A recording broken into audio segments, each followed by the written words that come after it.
And then there's Saturn. If Saturn's up, and I would recommend to any funner who's going to be out there at night, go spend a second and go look at what planets are going to be up in the sky, so you just know that beforehand. I think everybody should be able to see Mars, for instance, and be able to point to it, because it's up right now. It's up in the early morning, and it's a definite reddish color. You can see it and point it out, and you can amaze all your friends. That's a planet. I know what it is.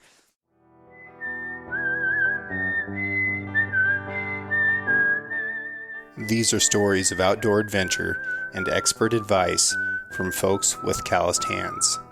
I'm James Nash, and this is the Six Ranch Podcast.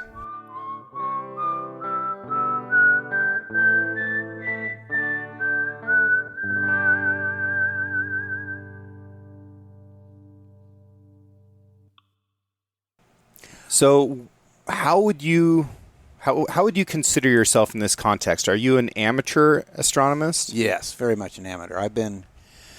So here's the story.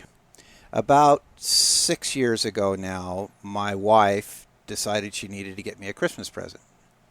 And she talked to one of my fishing buddies, who also has a bent in the scientific side of that, and he said, why don't you how about a telescope? That's something he doesn't have. He had another toy. So she got me this fun little 5-inch telescope, and within about 3 weeks, I was overwhelming the thing with automation and things I wanted to do, and cameras on it that it was unable to carry and things like that. And so within about 2 years, I bought an 8-inch, and that's the objective lens? That's the objective on it. So you can imagine that the 8-inch was maybe about 2 feet long-ish, and probably a total of 10-inch in diameter, but it had an 8-inch mirror, and it's a reflective. It's called an astrograph because it's set up specifically for astroimaging. So, okay. And in fact, I have to admit, I've never actually physically looked through the telescope. The only thing I've ever looked through is at the pictures the cameras take, and that's so you put this stack of filters and a camera on the back of this thing, and that all hooks to a computer. And then it just takes pictures, and then you look at the comfort of your computer at the pictures.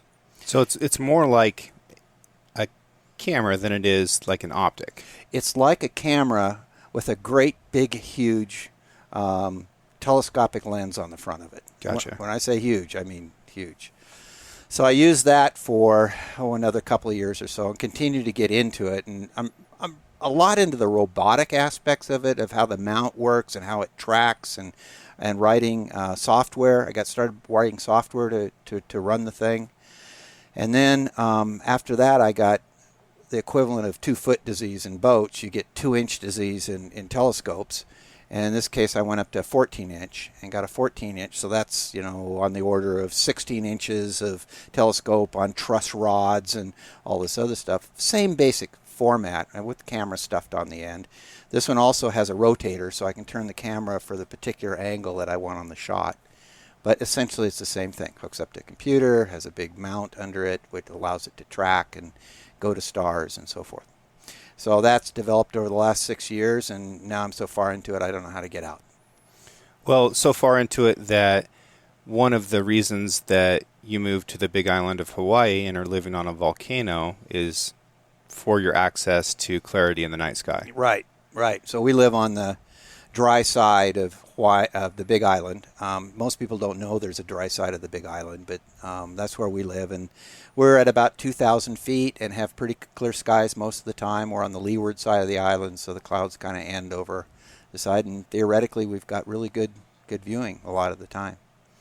The only problem with that area I discovered, and I did not do my research beforehand, was that when the trade winds are blowing hard, then what will happen is that it hit the wet side of the island so hard they blow over to the other side, and we get something which I call the Waimea mist, which is it's perfectly clear skies, but you have this mist all around you coming down, just like drizzle. So that was an unexpected problem, shall we say. How many clear nights a year are you getting there? Oh, probably about 100 crystal clear nights. Yeah. About that. Which is great if you compare that to, the rest of the world, that's an ideal location. Right, because there are other homes in Olympia, and we have 52 days a year where it simply doesn't rain. That's not clear days. That's days it doesn't rain. Yeah. So that works out. How much rainfall occurs in Olympia? I couldn't tell you what the statistic is. Yeah, it's in feet. Yeah, generally speaking. Not inches. Yeah. Yeah. Okay, so the one in Hawaii, that's the 14-inch lens. Mm-hmm, mm-hmm. And what is the zoom power on that? Telescopes don't zoom, so it's kind of hard to describe this. It's like having a fixed camera. The way you measure what a telescope will do is in terms of the focal view that you have on it. So the focal view that I get out of my telescope is it's about half a degree, which would be about three-quarters the size of the moon. Okay. So that's one way to think about it. Most people think the moon's looking at is much larger than it really is, but if you take a dime and hold it up in the air, it'll pretty much cover the moon. So you can see how tiny that thing really is. But that's how tiny the view is. It would take, to do the whole sky with my telescope, if I were to take a picture, it would take well over 1 million shots just to do the whole sky. So that gives you another idea how small a view that you have. When you're talking about writing code or developing software, you're trying to train this telescope to identify objects in the sky. Well, the good news is there's existing software that does all that for you. So the software you bring up on your screen, you say, I want to look at the belt of Orion or whatever, and it will automatically figure out the coordinates of that given the time of day and where your location is, and will point that. The stuff I do is so I can go back to bed. So what I want to do is I write software such that it will automatically do the focusing that I need. It will adjust that over time. As the temperature changes, your focal length will change slightly, but it matters. It's enough. It will automatically repeatedly go to the right spot that you want, or if you're doing multiple shots, it'll do multiple of those, and then it will take a sequence of pictures. The way most astrophotography is done is through filters. You don't have a color camera, usually. You'll have red, green, blue, and clear, which is what you essentially need, and to reconstitute color out of an image. So it will also, the software I build also will pick the lenses that you're going to use, the order you use them, so forth, and then I can push a button in my dome over in Hawaii. It'll open the dome, turn on the power, put the telescope in the right position, focus things up. And in the meantime, I'm sleeping happily in bed, and it does all this. And at the end of the night, it will sense, for instance, if there's a problem with cloudiness or raininess, it'll sense that, close the dome, shut everything down. Or if morning's coming and I'm done, it will turn everything off and put it away and tuck it in. And when I get up in the morning, I can start just looking at the images that I've taken all night long rather than babysitting it for 8 hours and end up exhausted. So. Right. A couple of years ago, we talked about this. You were looking for nebulas. Mm-hmm. What is a nebula?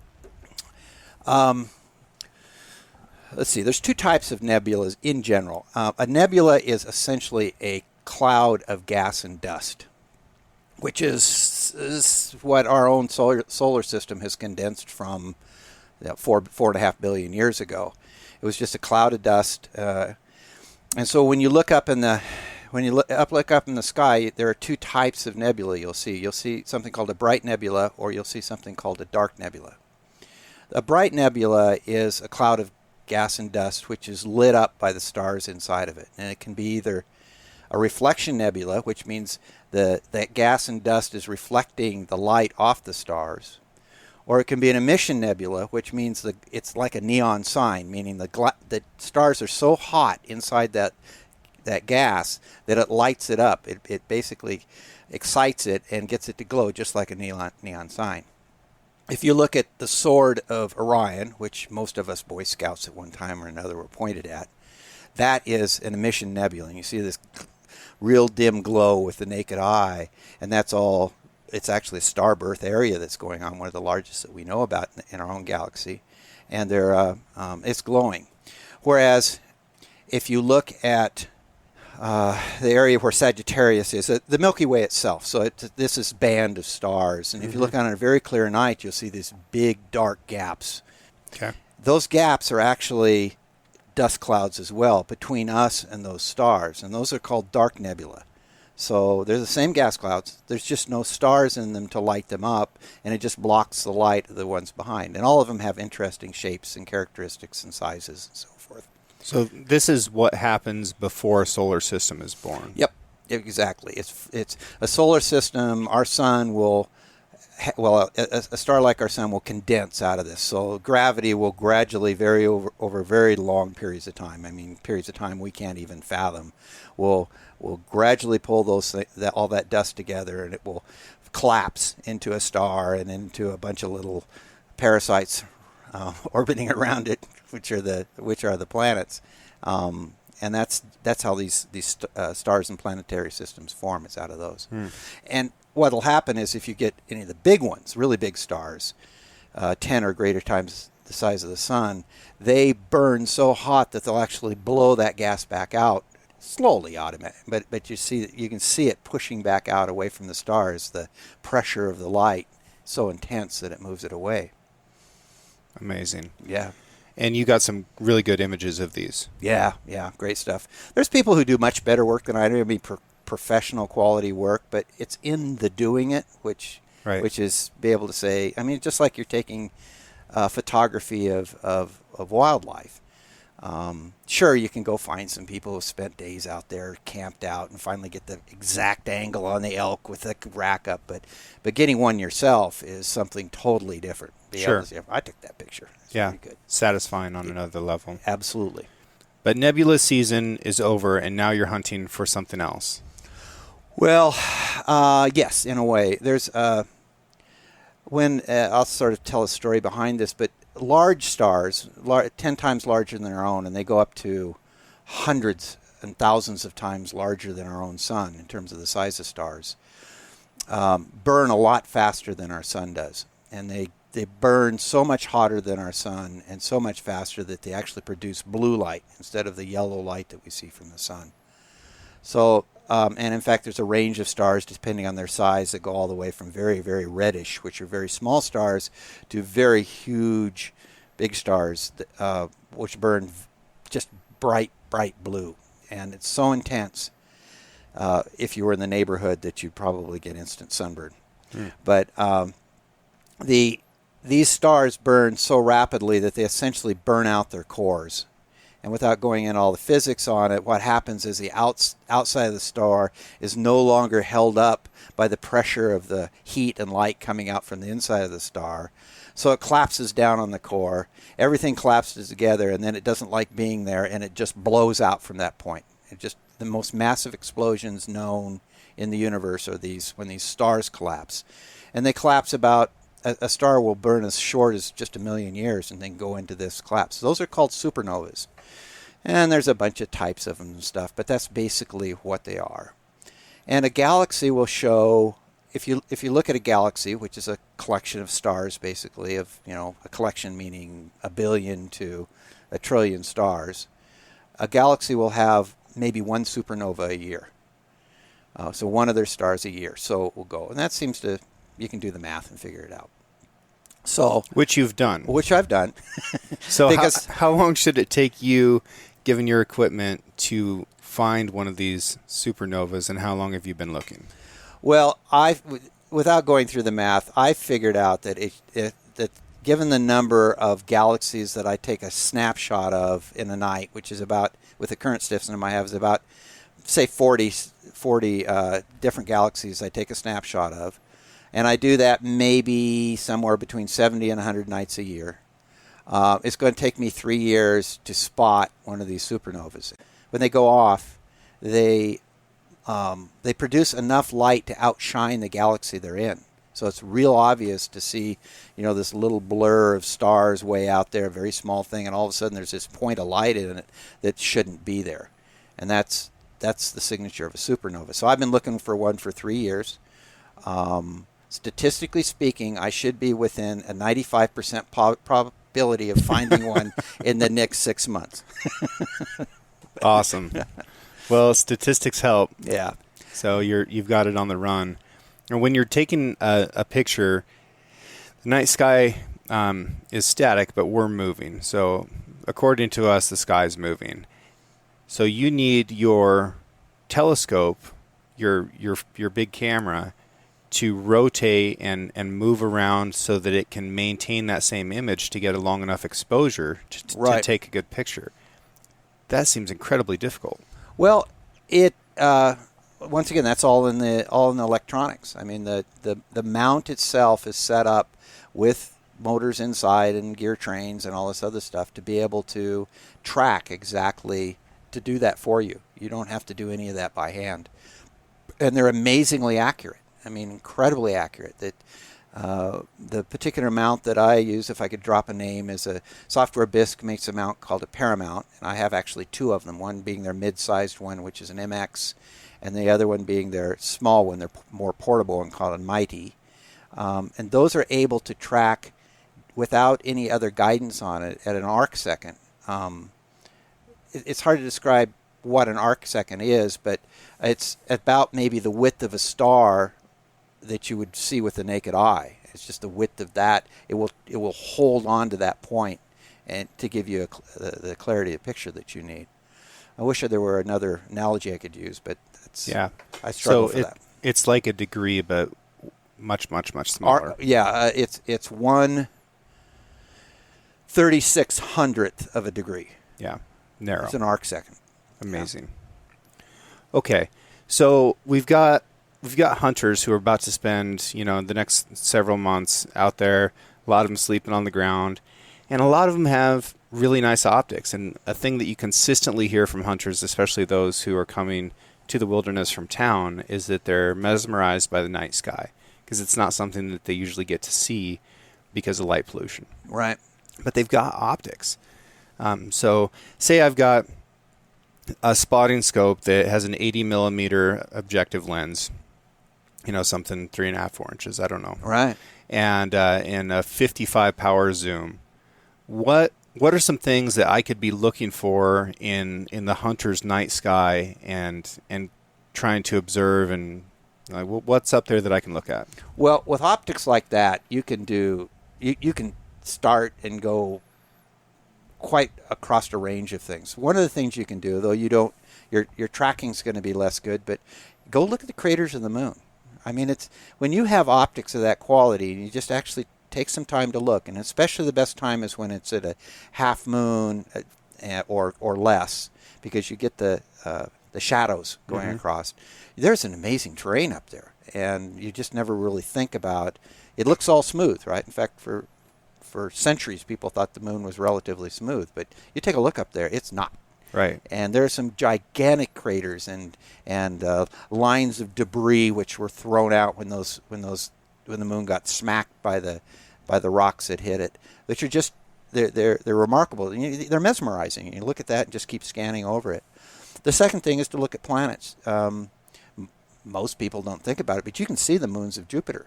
It was one of the first things that Galileo way back when saw and convinced him that the Earth actually went around the sun rather than vice versa.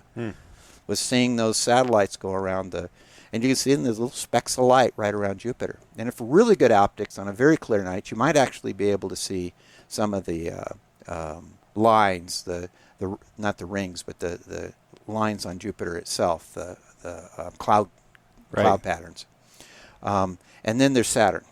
If Saturn's up, and I would recommend to any hunter who's going to be out there at night, go spend a second and go look at what planets are going to be up in the sky, so you just know that beforehand.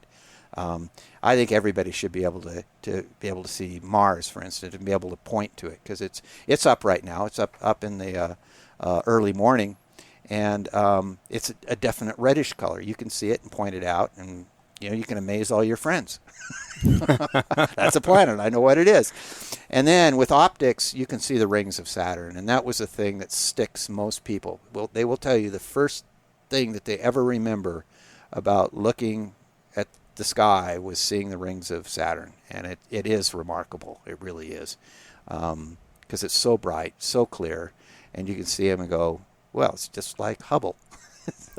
And there's a bunch of apps that you can get that, you can hold your phone up and it'll show you more or less what you're looking at. So, you could take your phone and wave it around the sky like you're, batting away a horsefly or something. And then, once you find these planets, now you can get out your spotting scope and actually try and zoom in and look at it. Right. Yeah. My recommendation, though, is, and people don't think about this, is make sure you have an app that doesn't require web enabling. Yes. Yeah. It's good. Needs to be able to work without the interwebs. Right. It's very disappointing otherwise. Yeah. But yeah, they have those apps. And they're quite useful. They'll also tell you what's up and available to look at. And if you have one of those apps, just leading off that, they will also tell you some of the other things that you can look at, which are just interesting. I mentioned Orion, for instance, in the Orion's belt. You can see that with optics like you're talking about. You can see the glow and the stars embedded in it, and there's a number of other ones. There are you can see with that type of optics, and I have just a 11 by 40 image stabilized optics, and I use it. I can pick out a particular type of, let's just call it a sub-galaxy. That's not really the right term, but it's basically, we have globular clusters which orbit the Milky Way, our galaxy, and those are basically a ball of 100,000 to 1,000,000 stars, and you can see those with the type of optics that you're talking about, and you can see the center, and you can't make out the individual stars, but you can see this glob of stuff, and there's a whole bunch of them up there. Some of them are major size things, but you won't see them with the naked eye. They just look kind of like a fuzzy blob. If you and having stabilized binoculars really helps. There's no way to compare that. Right. I mean, just locking down is the way to go. Yeah. So tripod if you're going to be using a spotting scope, which is basically a telescope, and then stabilized binoculars if you're going to be handheld. Right. Anything over a focal aperture of about, say, maybe 50 millimeters, you're going to need a tripod or stabilization. Yep. But even if you have just 8 by 12s, perfect. Sure. 8 by 12 stabilizers are terrific for doing that sort of stuff. Okay. Let's talk about size. Yeah. Let's talk about the size of stuff. And we talked a little bit about angles and the angular measurements. How big is the moon to start with? It's interesting that the size of the moon and its distance makes it so that we can have an eclipse. That's pretty cool. That it is apparently the same size as the sun, even though they're very much not the same size. But how big is the moon to start with? Oh, wow. Facts and figures. So I like to think of the moon as being, and once again, I'm maybe a little bit off, but it's the scale thing is, you think about the Earth being the size of a soccer ball, the moon's the size of a tennis ball. Okay. Now the distance, the way that the tennis ball is from the soccer ball is the thing I'm trying to scratch my head about. But you think in terms of feet in that particular case, right? Yeah. So it's actually 240,000 miles away, but that would be the relationship is maybe 4 to 5 feet. I'm guessing in that particular, maybe 10, something like that. Now there's numbers that we're going to throw around here a little bit, and these numbers have been getting thrown around in economics lately quite a bit as well, and I just want to help people understand these a little bit. So if you have 1,000,000 seconds, that is about 11 days. If you have 1,000,000,000 seconds, that's just short of 32 years. If you have 1,000,000,000,000 seconds, that's just short of 32,000 years. Right. So it can be difficult to sort of think about this stuff in our minds because we're not really meant to deal with numbers like this. It doesn't occur in our day-to-day. But we can conceptualize what, 11 days versus 32 years versus 32,000 years. Even 32,000 years is so abstract, Yeah, it's beyond us as well. Right. 32,000 years is just short of the amount of time that our particular species has been. 40,000 years is sort of the human time frame that we're on. Yeah. So then we take that number 1 trillion again, and if you were to stack up 1 trillion business cards that would reach from the surface of the Earth to the surface of the moon. So a business card is thin. Pretty right? thin, It's right. a piece of paper. So 1 trillion is quite a large number, and it's really hard for us to deal with that. But that is more or less what 1 trillion is, million is, billion is. That's how far away the moon is and about how big it is. So tennis ball versus a soccer ball makes a lot of sense. Yeah. I'll give you one more, too. And this is the one that works for me. Many of us have been to the Grand Canyon. You stand on the rim of the Grand Canyon, look down to the bottom of it at its deepest point, and you stacked dimes from the bottom to the top, it'd be about 1 million dimes. Wow. That's all. I mean, if you think about it, that's all. So then you're talking about 1 trillion, which is 1 million to get to the moon. You can start seeing the difference of those. But the stack of dimes things are the things that really set it in with me. 1 million dimes from the top to the bottom. And you can look at that and go imagine that. That's a huge number. Just It 1 is million. a huge number. And then you take, I mean, I can't talk about the depth of the Grand Canyon without mentioning that Hell's Canyon is another 1,800 feet deeper. Yeah. So how many dimes is we that? need some more dimes. We need some more dimes. All right. So expanding out from there, I eventually want to get a general concept of how big we think the universe is, how big these galaxies are, things like that. So just take it and roll. Where I have my place in Hawaii is right next to the town of Waimea, which is where about half of the telescopes that are on top of the Mauna Kea in Hawaii are. That's where they do the actual work, is down in the town. And once a year, they have a kind of a planetary festival there or something. And they do a planetary walk. And what they do is they put the sun in the front yard of the building, and then they start placing planets out from that to give people an idea of the distance. So you put the sun, and then you put Mercury's about 1 foot away, or 2 feet or something like that. And then Venus is about 5 or 6 feet away from that. So you can see the whole inner solar system in the size of a yard.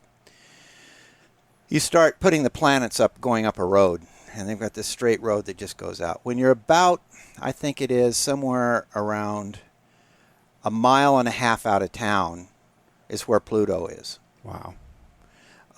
Pluto is in our near vicinity, relatively speaking. You would probably, once again, I wish I had these. I've read these things before, but I don't keep them at hand.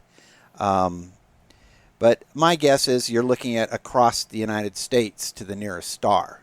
So that's just the nearest star, using that scale of things. So Pluto's 1.5 miles. The nearest star is the width of the United States. 3,000 miles. Right. Yeah. And so those are the kind of type of scales. So the nearest star is on the order of 10-ish, 4-ish light years away, 4 to 10, somewhere in there. You can look up the numbers, but it's a low number. It's the point I'm trying to make. Orion is on the order of which we were talking about, the star group in the belt. I think that's on the order of like 18 to 20,000 light years away. So it's a significantly larger number of dimes away from the nearest star. And then to get to the center of the galaxy is on the order of, it's probably on the order of 30,000 light years, 30 to 100,000 light years would be my guess. I probably have those numbers wrong. You probably should look those up. From us to the center of the Milky Way galaxy. Right, and we're about 2/3 the way out of the center of our galaxy as well. I wish I had those numbers at hand, but every time I remember a number like that, it pushes something useful out of my brain. So,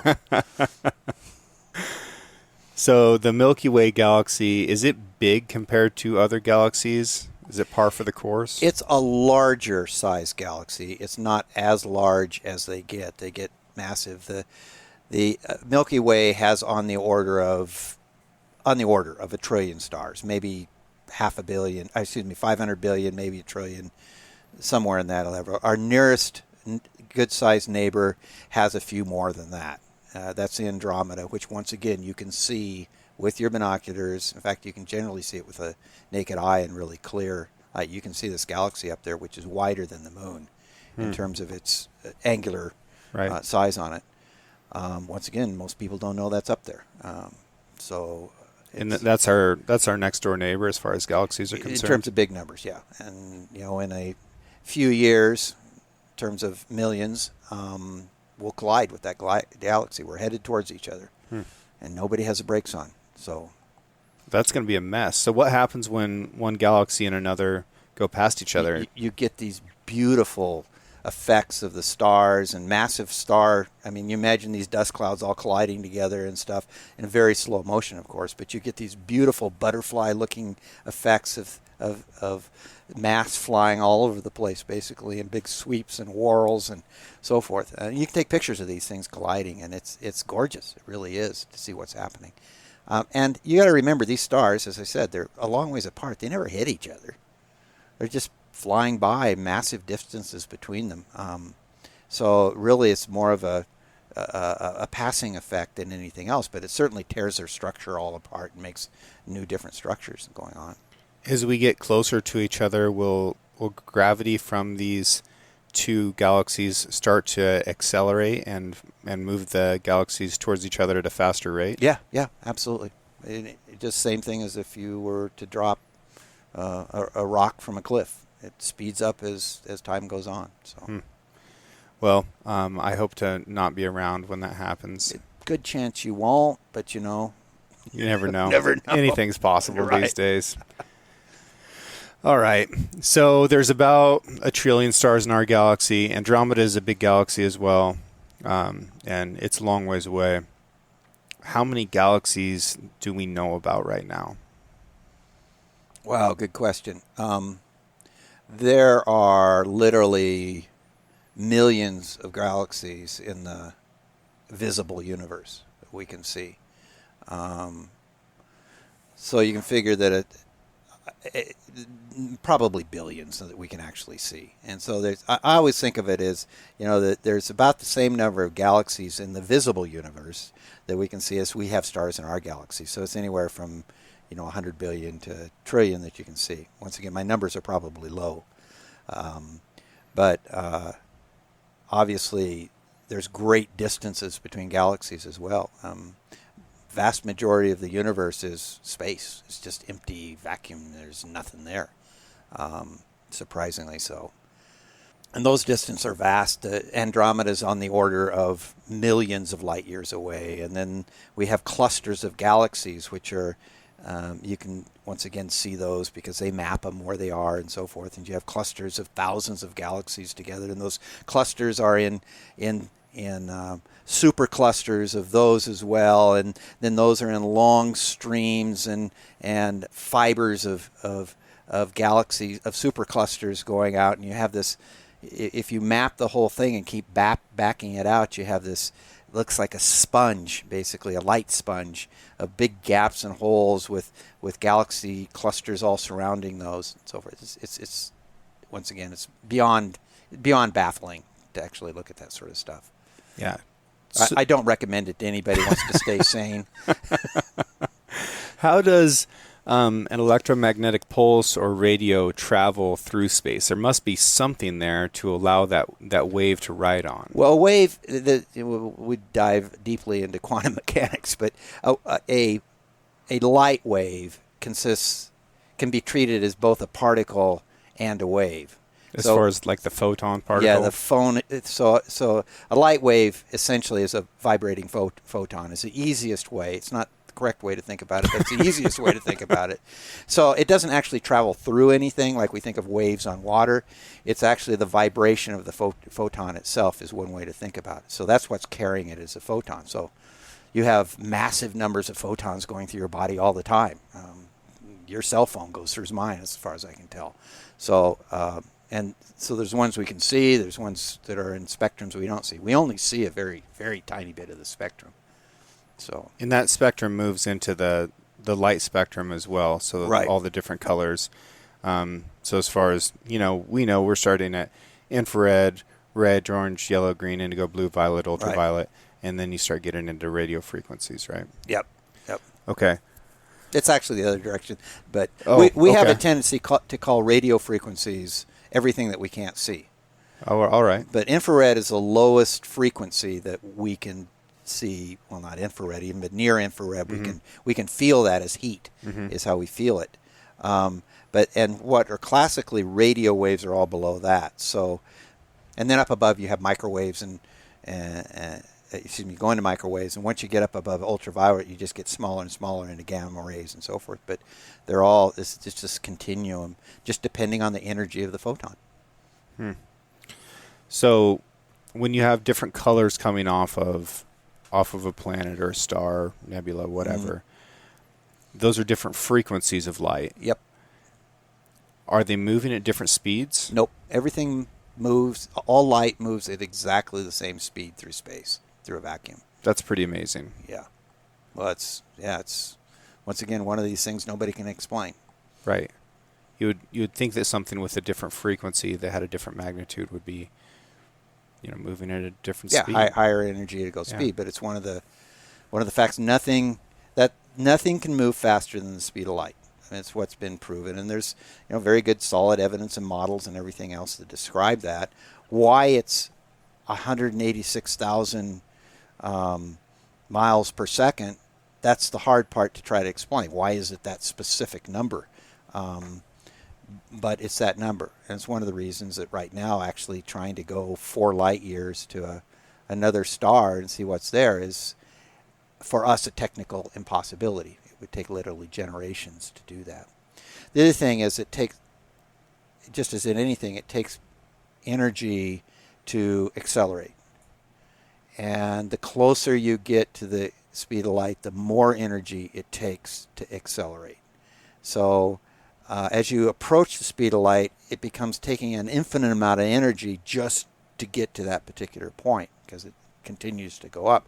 And that's one of the reasons that star travel today is not really a possibility.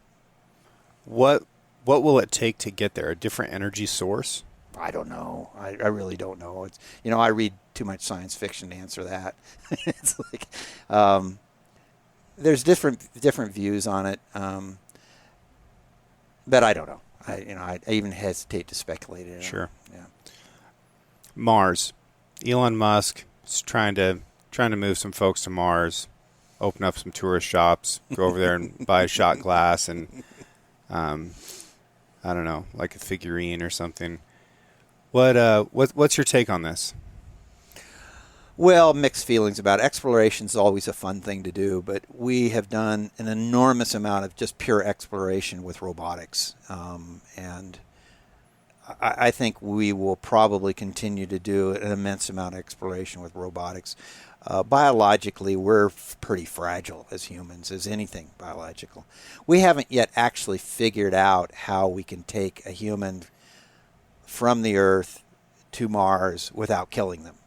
And because space outside our little bubble in the Earth is full of photons and particles that are moving very, very fast, and they have a tendency to blow up our genes and cause us to mutate and get cancer and all sorts of other things.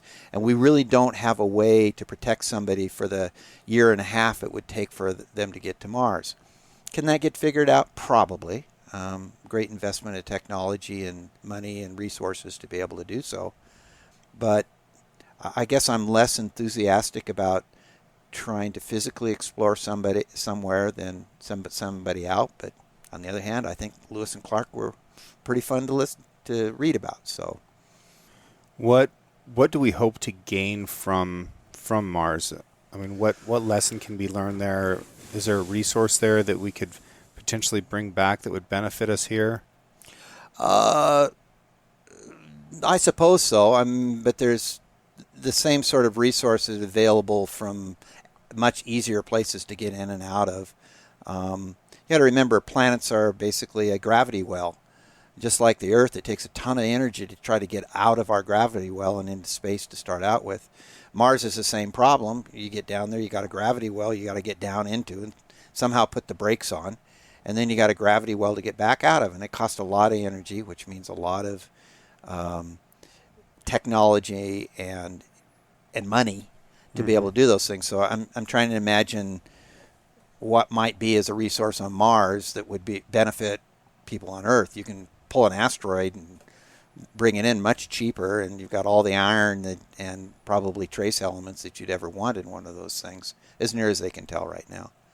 So that doesn't seem to me to be a thing. Physical expansion for more population. That's been one of the things that I'm trying to figure out, why we want to expand our population when we could do other things, right? A sustainable population would be quite an achievement for the world, I think. So once again, I understand for exploring why we want to do that. It's kind of bragging rights and interested in being there, but I'm sorry, I'm not on board with the whole idea of spending vast amounts of money and resources just to put a man on. Yeah. Do you watch the Avengers movies by any chance? Yes, of course. Of course, yeah. I'm Team Thanos all the way. So you were disappointed with the final outcome. Sure. I think we took it a movie too long. Yeah. He was the ultimate conservationist. He's trying to help folks out. Yep. Anyways. And didn't leave a mess. No suffering. Just done. Snaps his fingers and gives us a little bit of a fresh start, those who remain. Not a super popular opinion, but I know there's some other folks out there that are Team Thanos that are, fist pumping right now. Well, this is an amazing thing, and it's fun to think about, right? Like, that's kind of the bottom line. Yeah. Some of this stuff is so beautiful for us to look at. It's good to engage your mind and to realize how small we are, and to think about our problems. A lot of folks sort of are looking at Mars like, oh, if we, completely destroy this planet, we'll just move to Mars. Like, find another one to destroy. Yeah.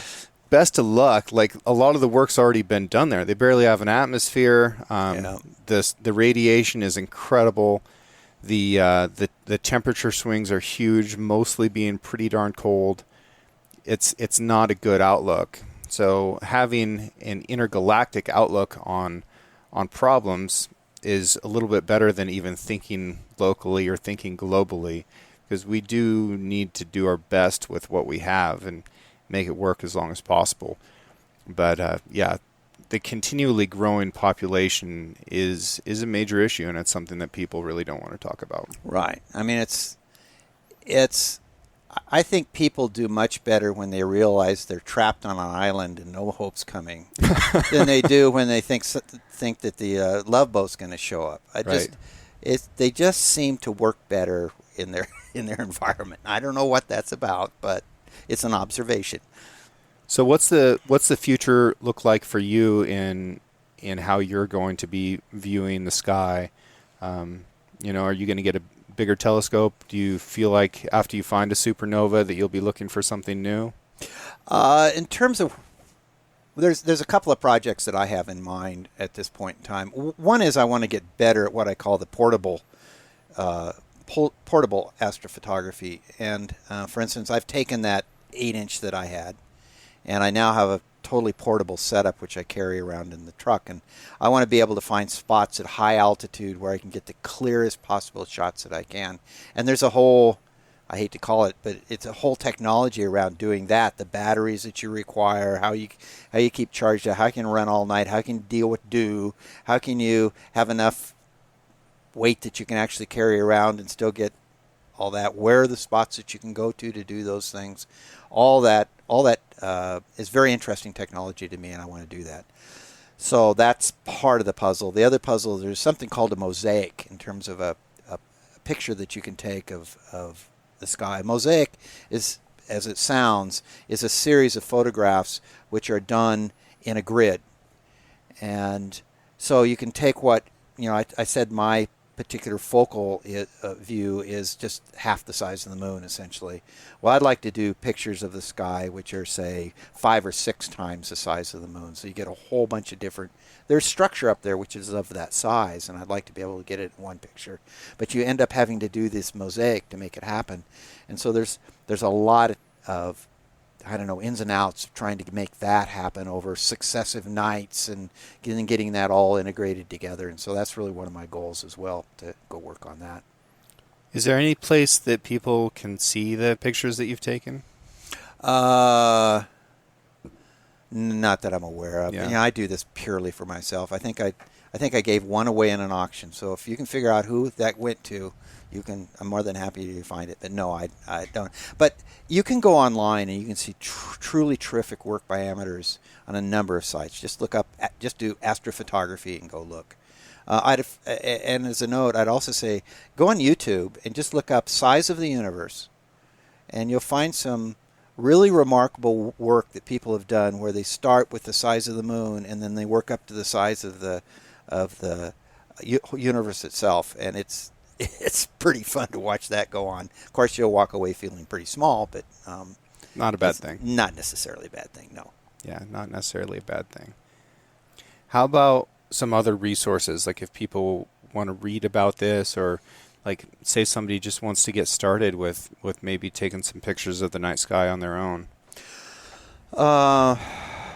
So the best way to start is to just do it. And I recommend to people when they're starting to think and say, I want to get an astrophotography, give me the biggest telescope you can. So they say, no. Get a pair of image stabilized binoculars. Get yourself a sky map and a book on what's up there, and go sit in your backyard in a lawn chair and just go look for a while and see if that works for you, and start discovering the objects and also what it means to look at them.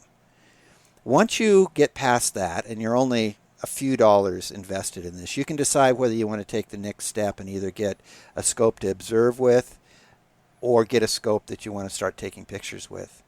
I actually started taking pictures with just a DSLR, or DLR, DS, whatever it is. DSLR. Right? DSLR. And just with a straight regular lens on the thing and in a regular mount. And then I moved to using it through a telescope, and then I eventually got specialized cameras. But that, once again, allows you to get into discover if you really do want to do this, and it isn't going to be too much, to do it in stages. But you're right back to the thing that you started the conversation out with, is we own those optics. So you can sit down and just start and say, yeah, this is pretty interesting. I think I can do more of this. Or I'd like to take a picture and impress my friends. Yeah. Don't go look for supernova, though. It's That's the unicorn. Well, that's the other side of the coin on that one, too. It's just there are professional people out there who have these massive arrays of looking at thousands of galaxies every day, and they pop out these discoveries. So you're not going to beat them. You're not going to be the first one to discover one, but I just like to be able to do the check mark, that's all. Well, I look forward to seeing the image when you finally get it. Yeah, okay. I'll definitely shoot it off to you then. Okay. Thank you, sir. Appreciate your time. Appreciate this information. Yeah, that's fun. Thank you.